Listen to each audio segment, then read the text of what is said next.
नमस्कार दोस्तों, ये कक्षा 10 का जो हम लोगों ने फार्मूला पहला वीडियो जो बनाया था, अच्छा लगा, आप लोगों ने लाइक किया उसको। तो उसके आगे का जो एक्सरसाइज है वो विभाजन सूत्र है और उसमें उसके बारे में हम लोग डिस्कस करते हैं। विभाजन का मतलब होता है बंटवारा।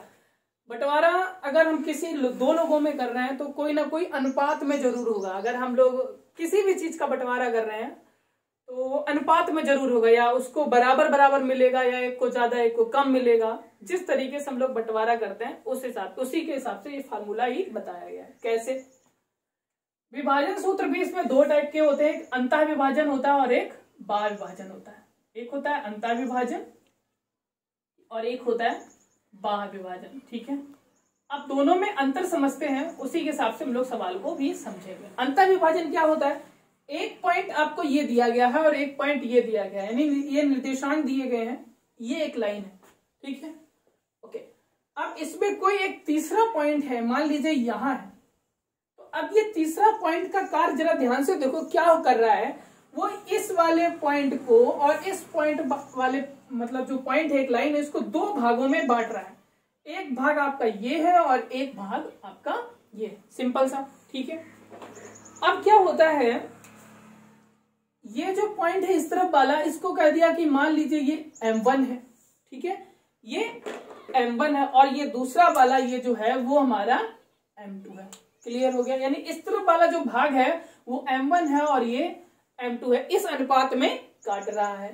पहला वाला पॉइंट के निर्देशांक अगर हम लोग X1 Y1 बोल देते हैं तो दूसरे वाला पॉइंट को X2 Y2 बोल देते हैं। मतलब ये दो पॉइंट आपको दे दिए गए हैं और कहा जाए जो ये हमारा तीसरा है, ये जो अंतः विभाजन इस रेखा को कर रहा है, इसके क्या निर्देशांक होंगे।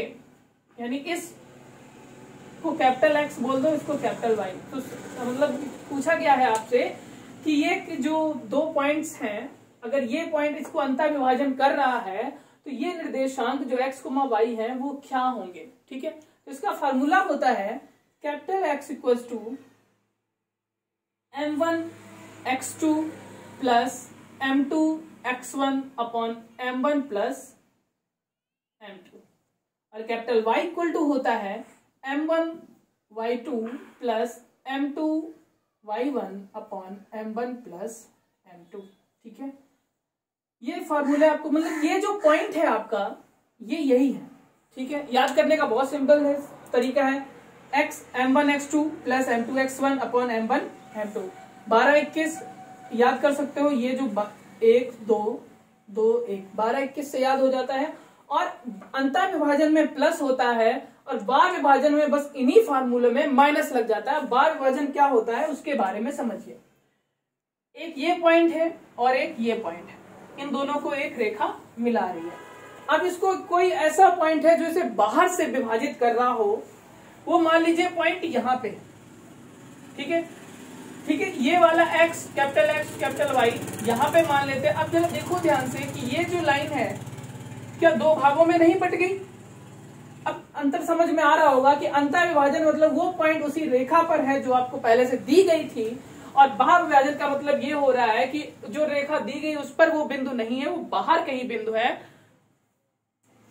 फार्मूला सेम रहता है, अंतर इतना हो जाता है M1 X2 minus M2 X1 upon M1 minus M2।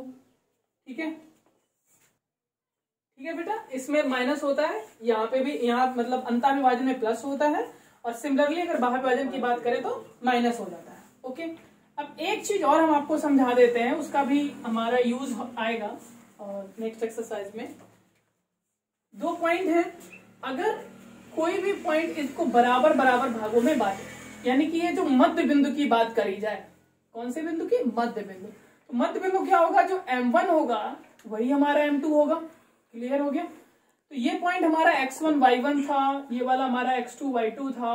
Formula क्या निकाल रहे थे? ये वाला capital X equal to M1 X2 plus M2 X1 upon M1 plus M2। ठीक है, अब M1 जो है वही हमारा M1 है, वही हमारा M2 है, ये दोनों बराबर है। क्योंकि ये मध्य बिंदु की बात कर रहे हैं तो रेशियो हमेशा क्या होगा?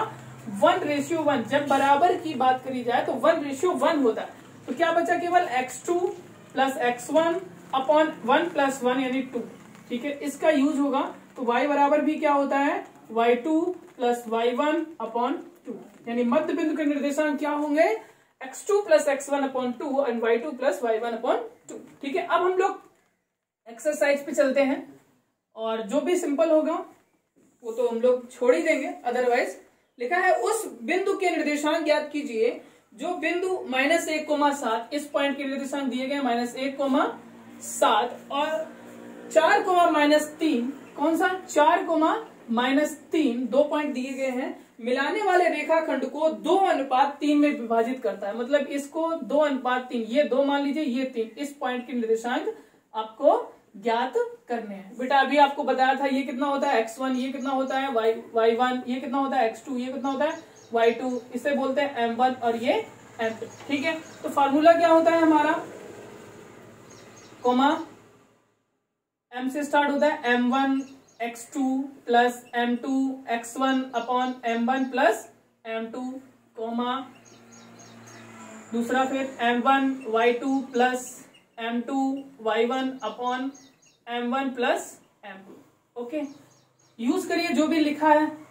m1 की जगह कितना है 2 इंटू x2 की जगह कितना है 4 प्लस m2 की जगह कितना है 3 इंटू x1 की जगह कितना है -1 अपॉन m1 कितना है 2 प्लस 3, कॉमा m1 कितना है 2, y2 कितना है -3 प्लस m2 कितना है 3 इंटू y1 कितना है 7 upon m1 plus m2, 2 plus 3। Okay, 4 दूनी 8, 3 एकम 3, माइनस का 3 हो गया ना, प्लस गुणे माइनस, अपॉन 3 2 कितना हो गया 5, माइनस का 6, 3 दूनी 6 प्लस 7 या 21 बटे में 5, 8 में से 3 गया 5 बटे 5, कॉमा 21 में से 6 गया। ठीक है, घटाइए जल्दी, कितना बचेगा 15 6 21 बटे 5, काट दो, 5 एकम 5, 1 कोमा 5 दिया 15, तो कितने निर्देशांक आ गए 1,3। ये वाला निर्देशांक कितना हो गया 1,3। ऐसे नीचे वाला सवाल है, लिखा है बिंदुओं 4,-1 और -2 -3 को जोड़ने वाली रेखाखंड को समत्रिभाजित करने वाले बिंदुओं के निर्देशांक ज्ञात कीजिए। बेटा ये सवाल अच्छा है और इसको अच्छे से समझते हैं। बेटा ये दूसरा नंबर सवाल है, मैंने लिखा है पॉइंट्स 4,-1 और -2, -3 एक रेखाखंड है। अगर मैं इस रेखाखंड को यहाँ पे इंगित करूं, एक पॉइंट आपके सामने ये है और एक पॉइंट आपके सामने ये है।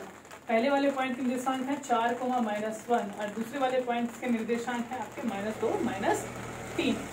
जोड़ने वाले रेखाखंड को समत्रिभाजित करने वाले बिंदुओं के निर्देशांक ज्ञात कीजिए। समत्रिभाजित का मतलब क्या हुआ, बराबर बराबर 3 हिस्सों में, तो एक हिस्सा यहाँ हो गया और एक हिस्सा यहाँ हो गया। ठीक है, तो ये हिस्सा ये हिस्सा ये हिस्सा तीनों आपके बराबर दिए गए हैं। तो अगर ये पहला हिस्सा 1 होगा तो ये भी 1 होगा और ये भी 1 होगा। ठीक है, इसको आपने बड़ा अच्छे से समझ लिया होगा तो हम लोग आगे बढ़े। ठीक है, बराबर हिस्से का मतलब अगर ये 1 है ये भी 1 होगा और ये भी 1 होगा। ठीक है, अगर मैं इस वाले पॉइंट्स की बात करूंगा, मतलब ये वाला अंतर विभाजन वाला पॉइंट निकाला जाए तो आप जरा ध्यान से देखिए, इतना कितना हो जाएगा 1 और इतना वाला रेशियो कितना हो जाएगा 2। तो यानी आपको क्या मिल गया, m1 मिल गया, m2 मिल गया और ये जो पॉइंट A अगर हम लोग मान लेते हैं तो A के निर्देशांक ज्ञात करना है। तो बिंदु A के निर्देशांक का वही फार्मूला हो जाएगा सेम जो अभी लगाते रहे हैं, m1 x2 plus m2 x1 upon m1 plus m2 comma y का कितना हो जाएगा m1 y2 plus m2 y1 upon m1 plus m2। ठीक है, इसके लिए m1 कितना है 1, x2 कितना हो जाएगा ये वाला। ठीक है, तो ये लिख लेते हैं x1 y1 x2 and y2 कितना हो गया -2 प्लस m2 कितना है 2, x1 कितना हो जाएगा यहां से देखिए इंटू में 4 बटे m1 1 प्लस m2 कितना है 2 कोमा m1 कितना हो जाएगा 1, y2 कितना है उसके हिसाब से देखो -3 प्लस m2 कितना है 2 और इंटू में y1 कितना हो जाएगा -1 अपॉन m1 1 प्लस 2। ठीक है, सोल्यूशन करते हैं -2 एकम -2 प्लस 4 दूनी 8 बटे 3, -3 एकम -3 प्लस 2 1 2 2 गुणे -1 यानी -2/2 3। ठीक है बेटा, 8 में से 2 गया कितना बचा 6/3 -3 और -2 कितना हो गया -5/3। बेटा यही आंसर हो गया, बस इसको काटना है। 3 दूनी 6 कट गया 2 -5/3। अब नेक्स्ट पॉइंट देखिए, जो ये वाले पॉइंट की बात हो रही है बी पॉइंट। अब फिर जरा आपको दिमाग लगाना है कि यहां से मतलब ये वाली जो लाइन है इतना कितना हुआ 1 और ये वाला हिस्सा कितना हो जाएगा 2 हो जाएगा। ठीक है, अब आपके रेशियो क्या हो गया, ये m1 हो गया और ये m2 हो गया। बट इतना करना था और कुछ भी नहीं करना था। अब फार्मूला वही लगेगा, x1 y1 यही हो जाएंगे, x2 y2 यही हो जाएंगे। सम त्रिभाजित जो कर रहा है उसके लिए बस पॉइंट बदल गया, m1 हो गया 2 और m2 हो गया 1। ठीक है, क्यों हो गया, क्योंकि जब अब ये पॉइंट ले रहे हैं b पॉइंट तो हमारा ये हिस्सा 2 हो गया और ये हिस्सा 1 बचा। ऐसे आपको एक आगे सवाल मिलेगा जिसमें सम चतुर्भाजित कर रहा होगा।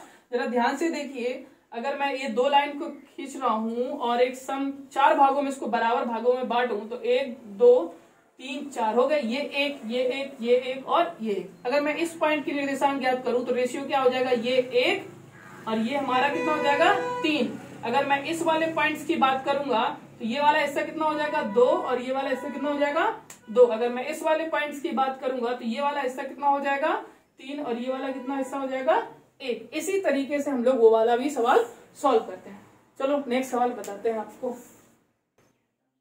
तीसरा बेटा सवाल नंबर है, थोड़ा सा फिगर ये सामने बना हुआ है और कुछ कोशिश करते हैं समझाने की कि यहाँ पे गमले रखे हुए हैं जो कि 100 गमले हैं टोटल और सबके बीच में 1-1 मीटर की गैप की मतलब दूरी है। और यहाँ पे 1 2 3 4 7 6 8 9 10 तक है। जो 2 नंबर पर जो है वो एक निहारिका नाम की एक लड़की दौड़ रही है और जो 8 नंबर पे है वो एक प्रीत नाम की लड़की दौड़ रही है। तो सवाल में कह रहा है कि जो ये लड़की दौड़ रही है पूरे 100 में से 1/कौन सा हिस्सा 1/4 पर झंडा गाड़ती है जाके 1/4। तो टोटल कितना है 100 नंबर। इसको मौखिक ही समझते हैं तो 100 का जो चौथाई हिस्सा होगा वो क्या होगा 25।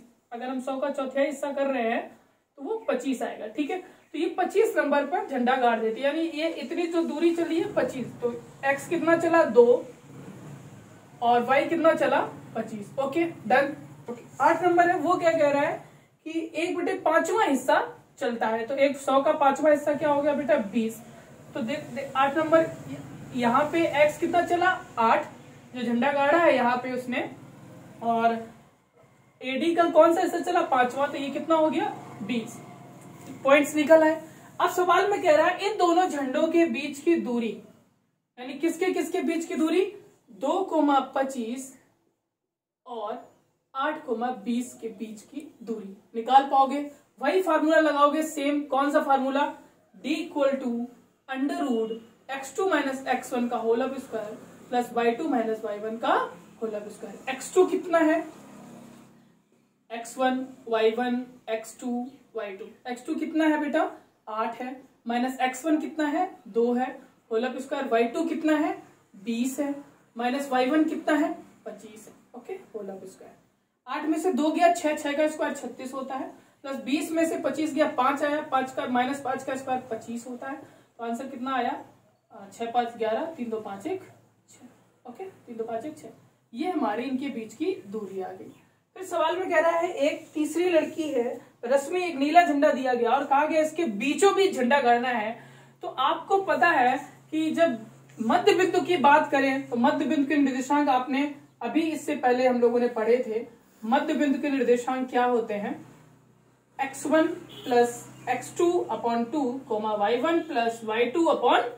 ओके x1 कितना है 2 प्लस x2 कितना है 8/2, y1 कितना है 25 प्लस y2 कितना है 20/2।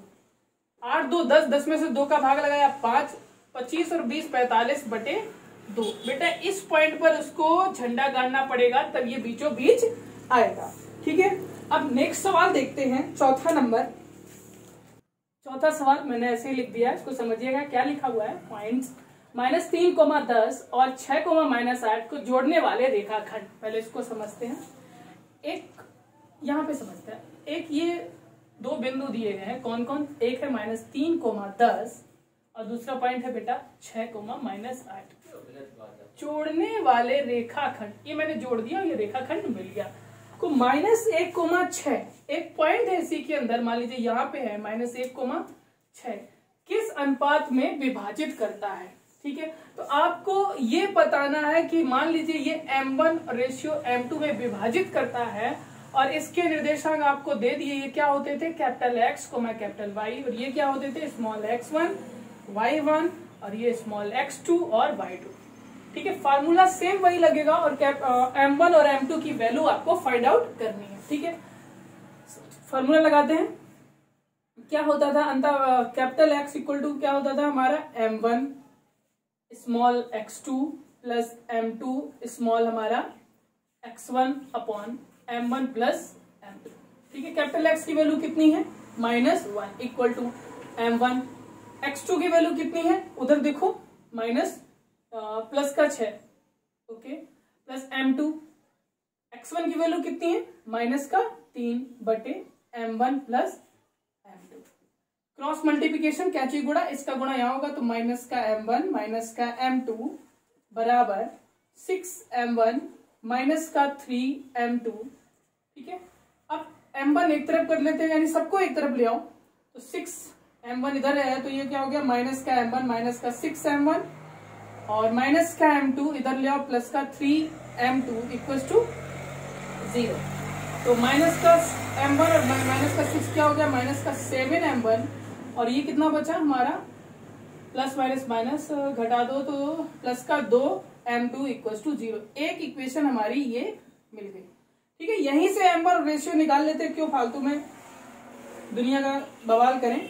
तो ये क्या हुआ -7M1 उधर भेज दो तो 2M2 इक्वल टू 7M1, ये आया समझ में। अब M2 को बटे में ले आओ इधर, तो M1 बटे M2, 7 को इस तरफ भेजो तो 2/7 बेटा ये आ गया। यानी कि अगर M1 रेशियो M2 लिखेंगे तो क्या आया 2:7। बेटा समझ में आया। फिर से एक बार समझाते हैं। सवाल में कह रहा था दो बिंदु दिए गए थे, एक ये बिंदु और एक ये बिंदु, एक रेखाखंड है, उसको एक बिंदु -1,6 एक अनुपात में विभाजित कर रहा है। वही अनुपात आपको निकालना है कि किस अनुपात में विभाजित कर रहा है। तो हम लोगों को फार्मूला वही था, x बराबर फार्मूला यूज किया, जो जो आपको पता था मैंने नोट किया और लगाना चालू किया। ठीक है, सॉल्यूशन करते रहे सॉल्यूशन। तो आपका लास्ट में एक इक्वेशन बन गई M1 और M2 में। ठीक है, जब एक इक्वेशन बन गई आपकी, अब क्या करना है कि M1 रेशियो M2 निकालना था, तो M1 रेशियो M2 अलग किया और जो इस तरफ बटा 2/7 बचा वही हमारा रेशियो होता है। ठीक है, यही हमारा आंसर हो जाता है। इस टाइप के आपके बहुत सारे सवाल हैं आगे, 5, 6, 7, 8, 9, 10 आप लोग ट्राई करिएगा एक जैसे सवालों को। और फिर जो सवाल आपको नहीं समझ में आ रहा है कमेंट बॉक्स पे कमेंट करिए कि सर ये नहीं आया, उसको हम समझाएंगे। ठीक है बेटा, ओके, थैंक यू।